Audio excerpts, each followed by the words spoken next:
야고보서 전체 주제는 온전함, 곧 성숙함입니다.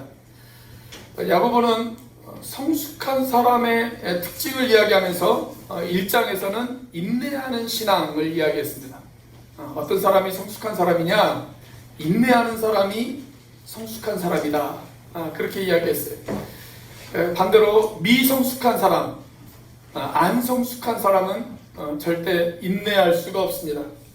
그래서 성숙한 신앙인이 어떤 사람이냐? 고통이 왔을 때, 역경이 왔을 때, 핍박과 환난이 왔을 때 그것을 인내할 줄 아는 사람, 그 사람이 성숙한 신앙입니다. 그 이야기를 하고 있어요. 자, 인내 다음으로 성숙한 사람의 특징이 무엇일까요? 그것은 자기가 말한 대로 실천하는 것입니다. 여러분, 성숙하지 못한 어린아이들을 보세요. 자기가 말해놓고 그것을 실천하지 못해요. 그런데 성숙한 사람은 자기가 말한 것을 실천할 줄 압니다. 한 16년쯤 전에요, 저희 쌍둥이들이 아주 어렸을 때, 이제 막 걷고 뛰기 시작했을 때, 그때 저희 아들 셋을 데리고 어떤 목사님 댁을 방문한 적이 있었습니다.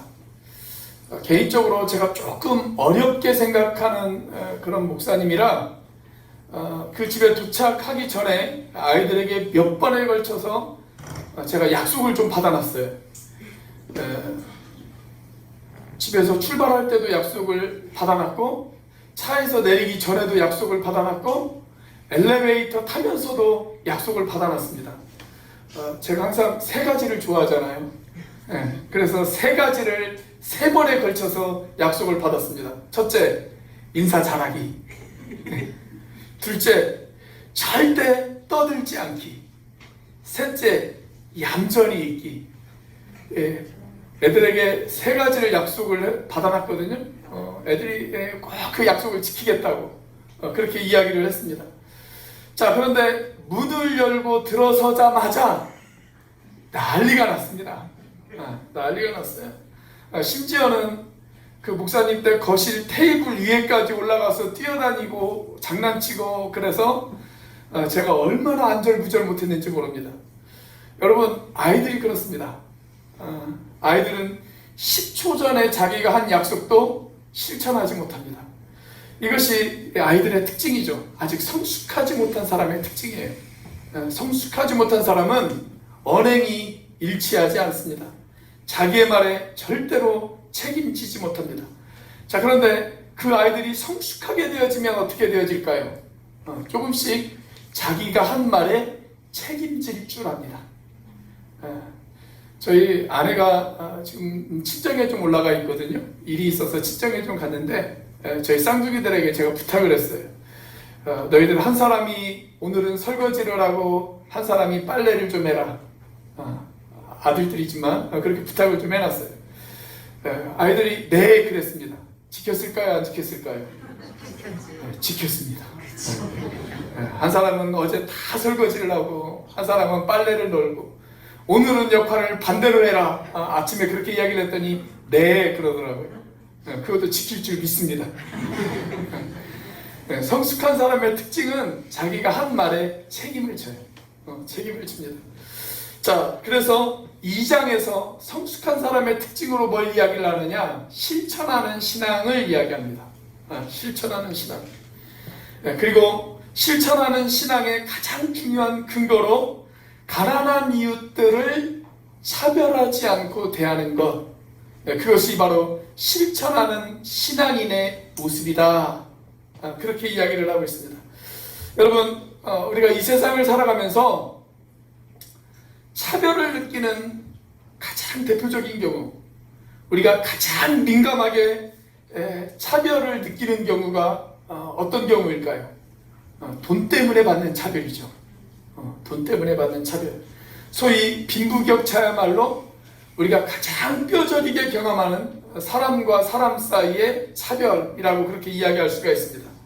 그런데 우리가 성숙한 신앙인이라면 그런 차별의 벽을 뛰어넘어야 한다고 야고보는 오늘 본문을 통해서 우리에게 강조하고 있습니다. 사실 야고보는 그것을 1장부터 강조했어요. 1장부터. 1장에서는 아주 잠깐 그것을 강조했다가 이제 2장에서 본격적으로 그것을 강조하기 시작을 합니다. 자, 다시 1장의 내용을 한번 살펴볼까요? 1장 9절부터 11절까지 말씀입니다. 같이 한번 읽어보겠습니다. 시작. 낮은 형제는 자기의 높음을 자랑하고 부한 자는 자기의 낮아짐을 자랑할지니 이는 그가 풀의 꽃과 같이 지나감이라. 해가 돋고 뜨거운 바람이 불어 풀을 말리면 꽃이 떨어져 그 모양의 아름다움이 없어지나니 부한 자도 그 행하는 일에 이와 같이 쇠잔하리라.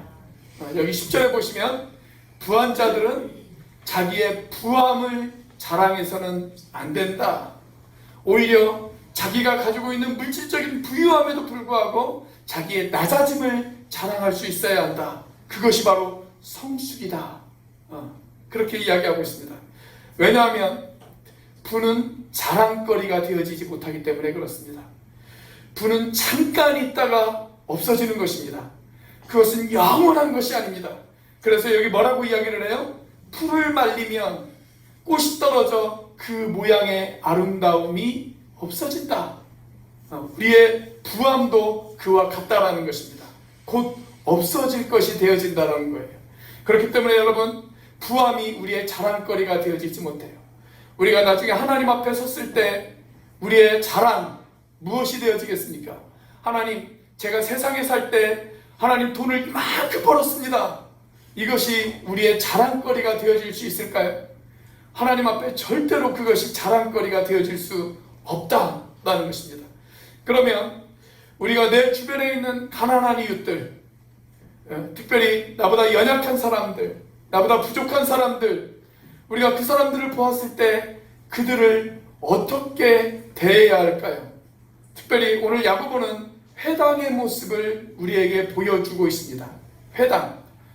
요즘 우리식으로 하자면 예배당이라고 이야기할 수가 있죠. 자, 예배당의 모습을 떠올리면서 2절과 3절에 있는 말씀을 같이 한번 읽어보겠습니다. 같이 읽습니다. 시작. 만일 너희 회당에 금가락지를 끼고 아름다운 옷을 입은 사람이 들어오고 또 아름다운 옷을 입은 가난한 사람이 들어오되 너희가 아름다운 옷을 입은 자를 눈여겨 말하되 여기 좋은 자리에 앉으소서 하고 또 가난한 자에게 말하되 너는 거기 서 있든지 내 발등상 아래에 앉으라 하며. 자, 여기 예배당에 금가락지를 끼고 아름다운 옷을 입은 사람이 등장을 합니다. 세번역 성경에는 이 아름다운 옷을 가리켜서 화려한 옷 이렇게 번역을 해놨어요. 화려한 옷. 또 여기 금가락지라고 하는 말이 나오잖아요. 근데 원래 원어 성경을 보면 이 금가락지라고 하는 단어가 복수로 되어져 있습니다. 그러니까 이 사람이 금반지를 하나만 낀 게 아니에요. 어쩌면 손가락마다 금반지를 끼고 있었는지 몰라요. 10손가락 모두 다 금반지를 끼고 화려한 옷을 입었습니다. 아마 틀림없이 이 옷은 구찌나 샤넬이었을 것입니다. 자, 여러분, 좋은 차를 타고 손에 손가락마다 금반지를 끼고 그리고 좋고 화려한 옷을 입은 사람이 예배당에 딱 등장을 했어요. 그러자 안내하는 사람이 그 사람을 가장 좋은 자리에 안내했습니다. 어디가 가장 좋은 자리일까요? 지금 우리 교회에서 가장 좋은 자리는 저 에어컨 주변에 있는 자리가 가장 좋은 자리입니다. 이 앞에 있는 자리는 지금 엄청 덥습니다. 엄청 더워요. 그래서 그 다음에 등장하는 남루하고 가난한 사람이 등장했을 때 안내하는 사람이 그 사람을 이 자리에 안내했습니다. 이 자리에 안내했어요. 자, 그리고 나서 4절이 뭐라고 기록되어져 있어요? 자, 4절 같이 한번 읽어보겠습니다. 시작. 너희끼리 서로 차별하며 악한 생각으로 판단하는 자가 되는 것이 아니냐. 한마디로 말하면 이것이 어떻게 성숙한 모습이라고 말할 수 있느냐.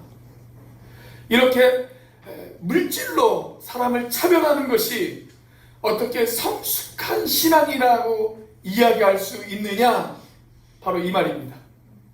자, 여기 등장하는 차별이라고 하는 이 단어가 옛날 그 개역 한글 성경에 보면 구별이라고 해놨어요.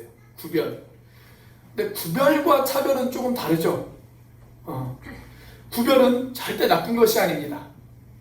구별은 있을 수 있습니다. 우리는 편의상 얼마든지 구별해 놓을 수가 있습니다. 흑인과 백인을 구별할 수 있고요. 남자와 여자를 구별해 놓을 수 있습니다. 유대인과 이방인을 구별해 놓을 수 있고 믿는 사람과 믿지 않는 사람을 구별할 수 있어요. 또 육지 것과 제주 것을 구별해 놓을 수도 있습니다. 그렇죠? 자, 구별은 나쁜 것이 아니에요. 구별은 있을 수 있어요. 자, 그런데 차별이 있어서는 안 되죠. 구별은 있을 수 있지만 차별이 있어서는 안 돼요. 백인이 흑인을 차별해서는 안 됩니다. 남자가 여자를 차별해서는 안 됩니다. 제주 것이 육지 것을 차별해서는 안 됩니다. 여러분, 교회 안에 이런 차별이 있어서는 안 된다는 거예요. 세상에서도 이런 차별이 있으면 안 되는데 교회 안에 이런 차별이 있다는 것 여러분 당연히 안 되지 않겠습니까? 그런 의미에서 옛날 개역 성경의 오류를 좀 바로잡았다라고 그렇게 이야기할 수가 있어요. 자, 우리가 서로 차별하지 않고 서로가 서로를 대하는 것, 그것이 바로 성숙한 사람의 증거다라는 거예요. 성숙한 사람의 증거다. 누가 성숙한 사람이냐? 성숙한 사람은 차별하지 않고 서로가 서로를 대하는 것이다. 어떤 사람이 성숙한 신앙을 가졌느냐? 그 사람이 부한 사람이든 가난한 사람이든 그 사람을 차별하지 않고 대하는 것, 그 사람이 성숙한 신앙인입니다. 바로 그 이야기를 하고 있어요. 자, 그렇다면 오늘 본문은 저와 여러분이 서로가 서로를 어떻게 대해야 한다고 가르치고 있을까요? 우리가 성숙한 신앙인이 되어 서로가 서로를 어떻게 대해야 되는지 오늘 본문은 저와 여러분에게 4가지를 기억하라고 이야기를 합니다. 첫째, 그리스도가 주님이심을 기억해야 합니다. 그리스도가 주님이심을 기억해야 합니다. 자, 1절 말씀입니다. 같이 한번 읽어보겠습니다. 시작. 내 형제들아, 영광의 주 곧 우리 주 예수 그리스도에 대한 믿음을 너희가 가졌으니 사람을 차별하여 대하지 말라. 사실 2장은 1장의 연속이라고 이야기할 수가 있어요. 원래 성경은 장과 절이 없었습니다. 나중에 우리가 찾기 편하도록 장과 절이 나중에 생겨났죠. 자, 그래서 1장 마지막 절인 27절 말씀과 2장 1절 말씀은 서로 연결되어 있는 구절이다라고 그렇게 이야기할 수도 있습니다.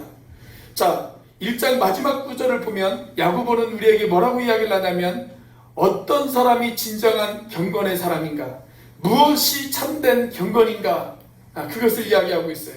진정한 경건, 참된 경건이 무엇이냐? 자, 1장 마지막 절인 27절 말씀 같이 한번 읽어보겠습니다. 시작. 하나님 아버지 앞에서 정결하고 더러움이 없는 경건은 곧 고아와 과부를 그 환난 중에 돌보고 또 자기를 지켜 새 속에 물들지 아니하는 그것이니라. 자, 하나님 앞에서 정결하고 더러움이 없는 경건은 어떤 경건이냐? 고아와 과부를 돌아보는 것이다. 그렇게 이야기를 해요. 자, 그런데 꼭 고아와 과부만 돌보는 것이 참된 경건은 아닙니다.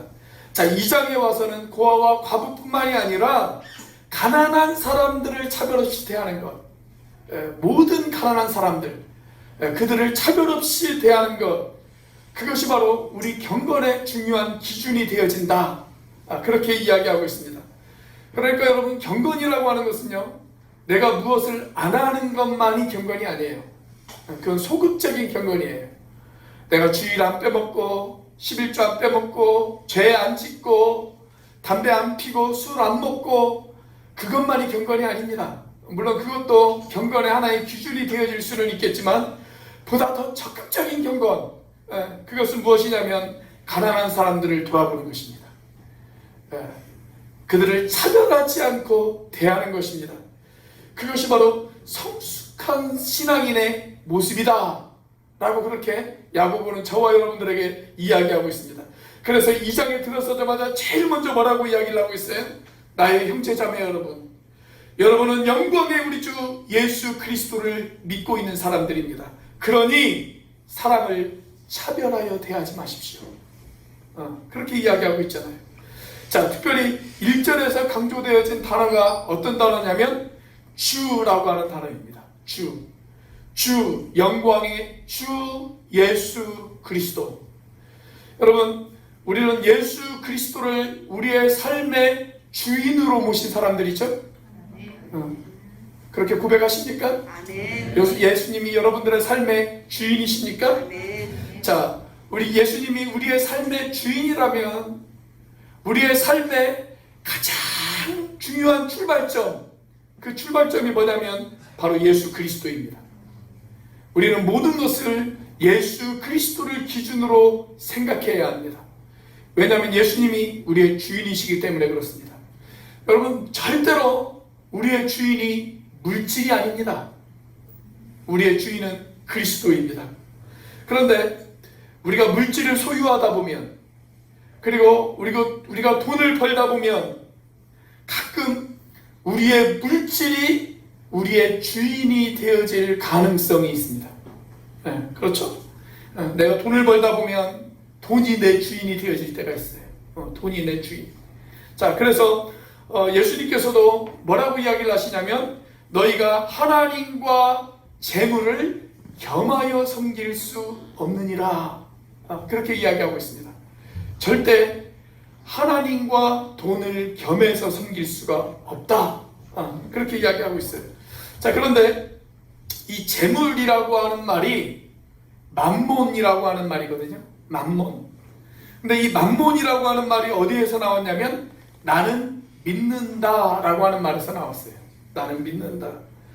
여러분, 이상하게도 사람들이 돈에 욕심을 내기 시작을 하다 보면 그의 인생에 있어서 가장 중요하게 생각하는 것이 물질이 되어집니다. 그래서 물질을 믿습니다. 물질을 믿어요. 하나님을 믿는다고 하지만 속으로는 하나님보다 재물을 더 믿을 때가 있어요. 그 재물이 나를 지켜주고 그 재물이 내 인생을 책임져 주는 것처럼 재물을 주인으로 모시고 살아가는 그런 사람들이 있어요. 자, 그렇게 되면 하나님이 더 이상 그 사람 인생에 있어서 주인이 되기가 어려워요. 자, 그런데 오늘 성경은 우리에게 이야기합니다. 물론 재물이 필요해요. 우리들의 삶 가운데 재물은 필요합니다. 재물이 필요하지 않다 그렇게 이야기하는 사람은 아마 아무도 없을 거예요. 그러나 성경은 저와 여러분들에게 분명히 이야기합니다. 재물이 우리의 주인이 되어질 수 없다라고 이야기합니다. 우리의 주인은 오직 예수 그리스도이십니다. 우리가 재물이 아니라 예수님을 주인으로 모시고 사는 사람들이라면 우리가 사람을 판단하는 기준도 재물이 되어서는 안 된다라는 거예요. 내 주변에 어떤 사람이 나와 동일하게 예수님을 주님으로 모신 사람들이라면 그는 나와 같은 신앙을 고백한 나의 형제이고 나의 자매입니다. 사람을 재물로 차별하지 말고 그 사람을 믿음의 형제요 믿음의 자매로 그렇게 대하라. 성경은 그렇게 이야기하고 있어요. 지체들을 외모로 대하지 아니하고 형제와 자매로 대할 줄 아는 저와 여러분들이 되시기를 주님의 이름으로 축원합니다. 자, 우리가 서로가 서로를 어떻게 대해야 될까요? 두 번째로 선택의 은혜를 기억해야 된다라는 거예요. 선택의 은혜를 기억해야 된다. 자, 무슨 선택의 은혜일까요? 내 주변에 있는 사람이 진심으로 예수님을 구주로 믿는 사람이라고 한다면 하나님이 나를 선택한 것처럼 하나님이 역시 그 사람도 선택하셨다. 그것을 기억하라 라는 것입니다. 그것을 기억하라. 자, 5절이죠. 같이 한번 읽어보겠습니다. 시작.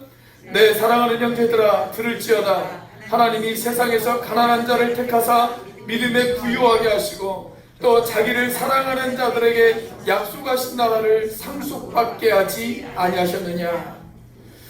우리가 누군가를 바라보면서 우선적으로 봐야 될 게 있어요. 우선적으로 봐야 될 것. 그것은 그 사람 안에 예수님이 계시는가? 그 사람이 정말 예수님을 주인으로 고백하는 믿음이 그 사람 안에 있는가? 그것을 먼저 바라봐야 된다는 거예요. 왜냐하면 주님이 나에게 있어서 가장 가치 있고 소중한 분이라고 한다면 그 가치 있고 소중한 분이 그 사람 안에도 있는가? 그것을 우리가 살펴봐야 되지 않겠습니까?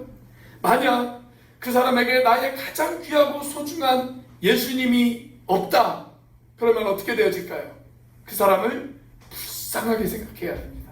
불쌍하게 생각해야 돼요. 그 사람이 아무리 돈이 많다 할지라도 그 사람 안에 예수가 없으면 그 사람은 불쌍한 사람입니다.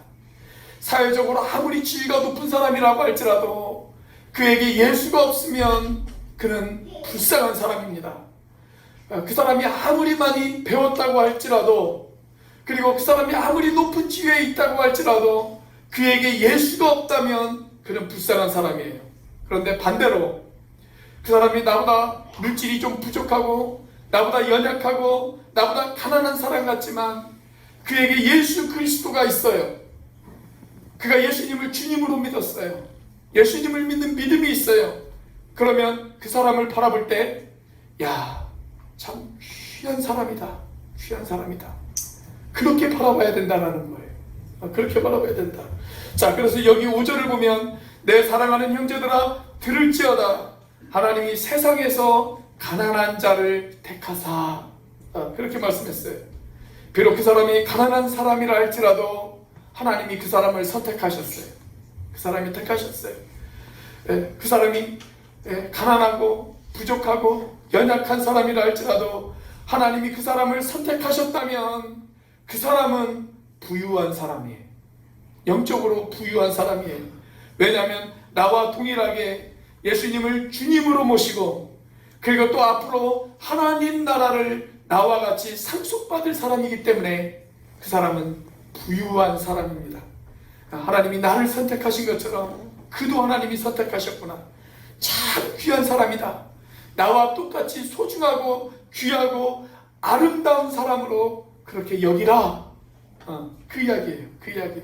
그러므로 우리가 이웃들을 판단할 때, 우리가 사람을 판단할 때 절대로 물질을 중심으로 그 사람을 판단하는 것이 아니라 이런 선택의 은혜를 가지고 그 사람을 바라볼 줄 알아야 된다. 성경은 저와 여러분들에게 그것을 이야기하고 있습니다. 제가 예전에 지금은 그 모임이 없어졌는데 침례교 미래를 준비하는 모임에 제가 참석한 적이 있습니다. 그 세미나에 갔더니 이동원 목사님께서 이런 이야기를 하시더라고요. 지금은 고인이 되었는데 어떤 재벌 회장님이 수술을 받기 위해서 일본으로 가실 때 이동원 목사님이 그분을 한 15분 정도 면담할 그런 시간이 있었다고 합니다.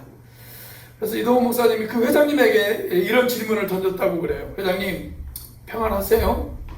마음이 평안하십니까? 이렇게 물어봤대요.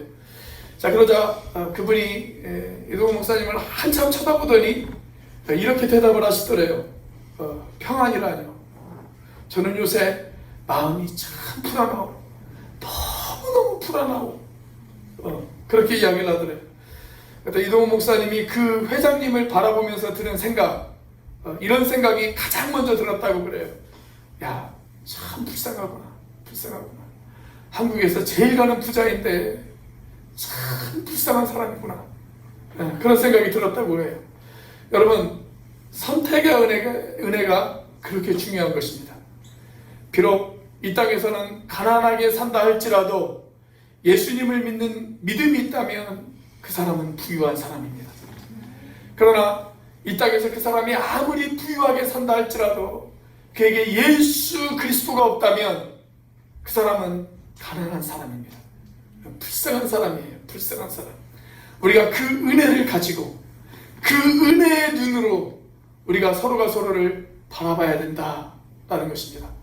그런 눈으로 우리가 서로가 서로를 대할 줄 아는 저와 여러분들이 되시기를 주님의 이름으로 축원합니다. 자, 우리가 서로가 서로를 어떻게 대해야 될까요? 세 번째로 최고의 계명을 기억해야 한다라는 것입니다. 최고의 계명을 기억해야 한다. 내가 누군가를 대할 때 하나님께서 나에게 명령하신 최고의 계명이 무엇인가? 그것을 한번 생각해 보라는 거예요. 여러분, 계명 중에 최고의 계명 무엇입니까? 내 이웃을 내 몸과 같이 사랑하라. 예수님께서는 그 계명이 최고의 계명이고 가장 위대한 계명이라고 저와 여러분들에게 말씀하셨어요. 자, 오늘 본문도 그것을 이야기합니다. 8절 말씀입니다. 같이 한번 읽어보겠습니다. 시작. 너희가 만일 성경에 기록된 대로 내 이웃 사랑하기를 내 몸과 같이 하라 하신 최고의 법을 지키면 잘하는 것이거니와. 자, 여기 내 이웃 사랑하기를 내 몸과 같이 사랑하신 법, 그 법이 어떤 법이라고요? 최고의 법이다. 그렇게 이야기했습니다. 최고의 법이다. 그러니까 내가 이웃을 어떻게 사랑해야 될까요? 간단합니다. 내가 나를 사랑하듯 내 이웃을 사랑하면 됩니다. 그것이 바로 최고의 명령이고 최고의 계명이다. 성경은 저와 여러분들에게 그렇게 이야기합니다. 자, 그리고 9절 말씀입니다. 같이 한번 읽어보겠습니다. 시작. 만일 너희가 사람을 차별하여 대하면 죄를 짓는 것이니 율법이 너희를 범법자로 정죄하리라. 그러니까 내가 이웃을 사랑하지 못하면, 특별히 그 사람이 가난하다는 이유로 그 사람을 차별하여 대한다면 나는 하나님의 계명을 범하는 사람이 되어지는 것입니다. 그렇죠? 그건 죄예요, 죄. 자, 그런데 문제는 우리가 그 죄의 심각성을 잘 인식하지 못한다라는 거예요. 다른 죄들은 심각하게 받아들이면서 사랑하지 못하는 죄, 여기에 대해서는 심각하게 반응하지 못한다는 거예요. 자, 그래서 야고보는 이 죄의 심각성을 가르쳐 주기 위해서 우리에게 이런 이야기를 합니다. 아주 재미있는 말씀을 해요. 10절과 11절입니다. 같이 한번 읽어보겠습니다. 시작.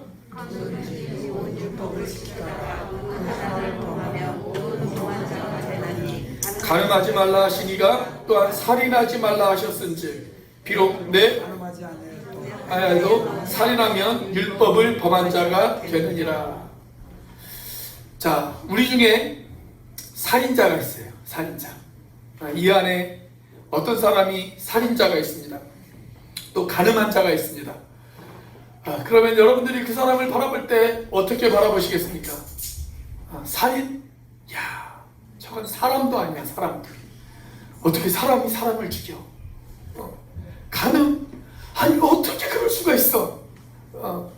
우리가 이렇게 그 사람을 바라보지 않겠습니까? 왜냐하면 누구든지 그러한 죄는 심각한 죄라고 생각하기 때문에 그렇습니다. 자, 그런데 간음하지 말라, 살인하지 말라, 이것이 주님의 명령인 것처럼 내 이웃을 사랑하라, 이것도 똑같은 주님의 명령이라는 거예요. 똑같은 주님의 명령이다. 그런데 내가 이웃을 사랑하지 못하고 차별했다, 그건 뭐예요? 주님의 율법과 명령을 어긴 죄라는 것입니다. 죄. 그러니까 하나님 앞에서는 살인죄나 간음죄나 이웃을 사랑하지 못하고 차별한 죄나 다 똑같다는 거예요. 하나님 앞에서는 다 똑같아요. 내가 보기에는 어떤 죄는 심각하고 어떤 죄는 덜 심각한 것이지만 하나님이 보시기에는 모든 것이 다 심각한 죄라는 것입니다. 여러분, 이 최고의 계명을 기억하시기 바랍니다. 내 이웃을 내 몸과 같이 사랑하라. 우리가 우리 몸을 얼마나 사랑합니까? 그렇죠? 우리가 우리 몸을 얼마나 사랑해요? 저희 자매가 없어서 하는 이야기인데, 저희 자매가 자기 몸을 얼마나 사랑하는지 몰라요. 좀 몸이 피곤하고 힘들면 저에게 이렇게 경고를 합니다. 나 힘들어. 절대 내 몸에 털끝 하나 대지 마. 그렇게 이야기를 해요. 자기 몸을 얼마나 극진하게 사랑하는지 몰라요. 자, 여러분, 자기 몸을 그렇게 사랑하듯 우리가 다른 사람을 그렇게 사랑할 줄 알아야 된다는 거예요. 그렇게 사랑할 줄 알아야 된다. 왜냐하면 그 사람은 내 형제이고 그 사람은 내 자매이고 나와 같이 천국을 상속받을 믿음의 동역자이기 때문에 그렇습니다. 우리가 그렇게 서로가 서로를 바라볼 수 있는, 그렇게 서로가 서로를 사랑할 수 있는 저와 여러분들이 되시기를 주님의 이름으로 축원합니다. 아멘. 자, 마지막 네 번째, 우리가 서로가 서로를 어떻게 대해야 될까요? 심판의 복음을 기억해야 된다라는 거예요. 심판의 복음을 기억해야 된다. 여러분, 저와 여러분도 어느 날 하나님 앞에 서게 되어질 것입니다. 그 하나님 앞에 서게 되어질 심판대, 그 심판대를 기억하라는 거예요. 그 심판대를 기억해라. 자, 그러면서 이런 말씀을 하죠. 13절입니다. 같이 한번 읽어보겠습니다. 시작. 궁율을 행하지 아니하는 자에게는 궁율 없는 심판이 있으리라. 궁율은 심판을 이기고 자랑하느니라. 여러분, 이웃을 불쌍히 여기고 품어주는 것, 그것을 가리켜서 뭐라고 이야기를 해요? 궁율이라고 이야기를 하죠. 궁율. 궁율의 뜻은 불쌍히 여기는 거예요. 불쌍히 여기는 것. 나중에 저와 여러분도 하나님의 심판대 앞에 서게 되어질 것입니다. 그때 우리가 하나님 앞에 서게 되어질 때, 우리가 하나님 앞에 딱 섰을 때, 그때 여러분, 저와 여러분이 가장 먼저 하는 말, 무슨 말일까요? 무슨 말? 우리가 하나님 앞에 자랑부터 할 것 같습니까? 아니면 하나님 앞에 죄송스러운 마음부터 들 것 같습니까? 여러분들은 어떨지 모르겠지만 저는 하나님 앞에 죄송스러운 마음부터 들 것 같습니다. 주님, 제가 하나님 앞에 서게 보니까, 주님 앞에 서고 보니까 제 모습이 너무너무 부끄럽네요. 너무너무 부끄럽네요. 하나님, 제가 허물이 너무 많았네요. 하나님, 저를 좀 너그럽게 좀 봐주세요. 아마 그런 말이 제일 먼저 나오지 않을까요? 바꿔서 말하면 이런 말입니다. 주님, 저에게 자비를 좀 베풀어 주세요. 주님, 저를 긍휼히 여겨주세요. 주님, 제발 저를 불쌍히 여겨주세요. 그 이야기입니다.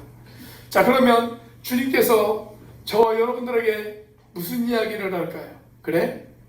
그러면 너 세상에 살 때 너는 사람들을 얼마나 자비롭게 대하고 얼마나 긍휼히 사람들을 여겼니?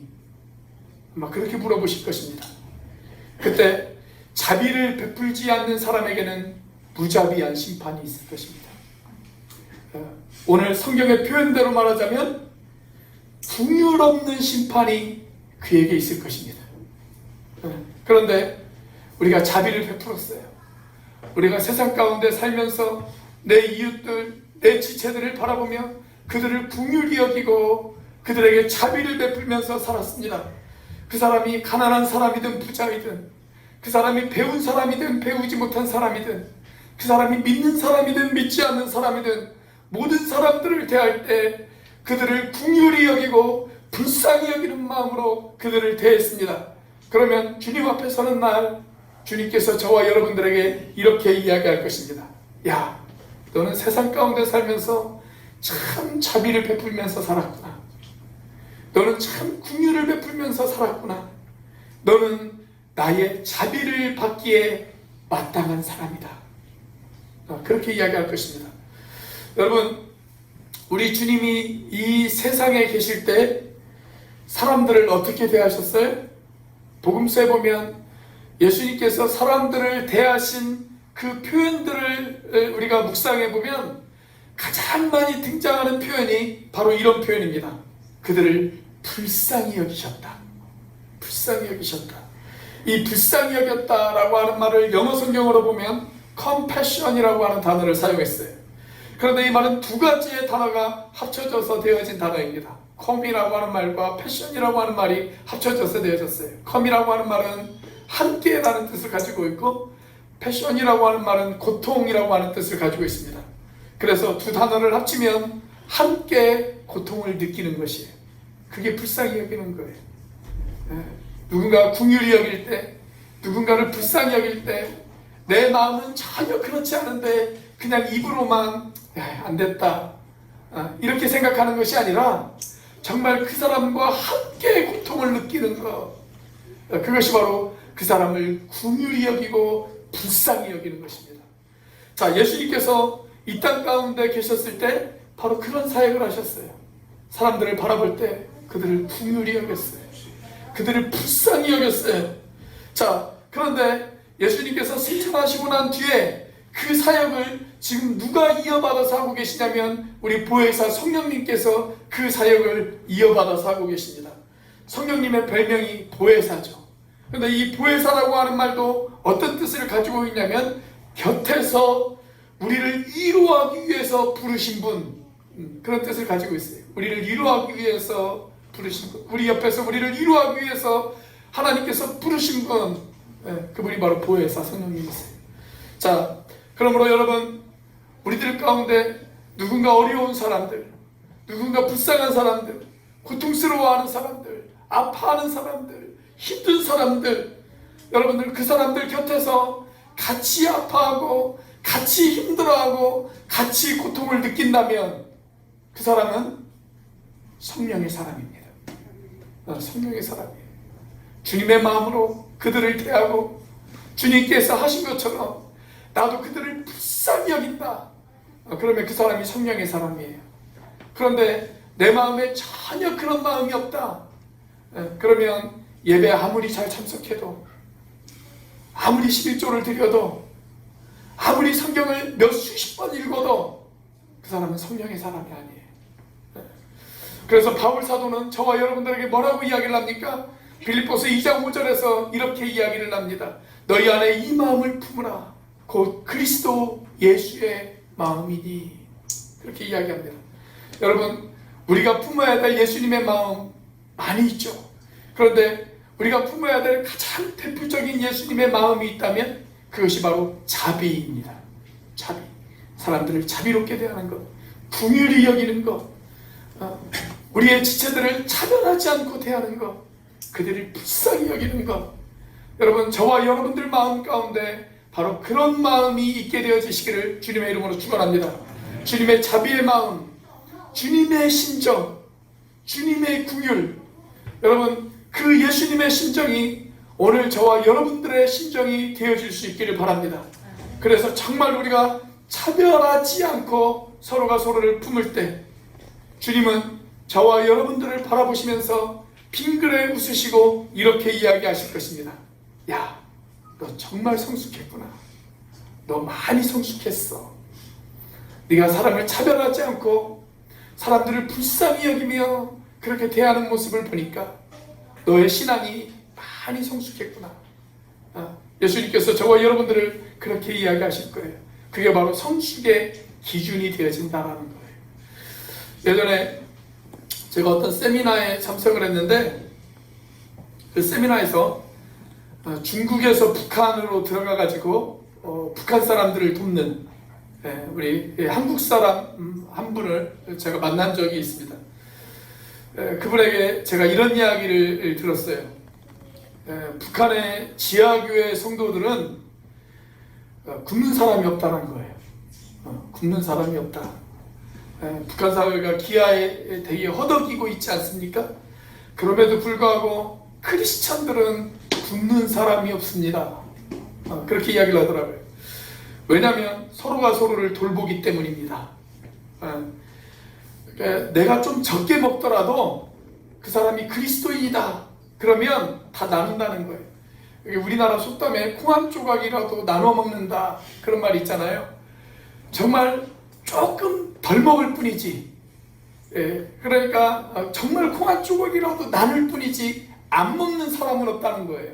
아주 조금을 먹더라도 뭔가를 먹기는 먹는다는 겁니다. 그 사람이 그리스도인이다. 그러면 그냥 그 사람에게 다 나눠준다는 거예요. 서로 나눈다는 거예요. 자발적으로 그렇게 한다는 겁니다. 여러분, 어쩌면 진정한 공동체의 모습이 바로 그런 모습 아니겠습니까? 핍박과 박해 속에서도 서로를 돌보고 가난한 이웃들을 품고 더불어 나누면서 그렇게 살아가는 삶, 이런 성숙한 신앙을 향해 저와 여러분들의 발걸음이 옮겨지게 되어지시기를 주님의 이름으로 축원합니다. 기도하시겠습니다.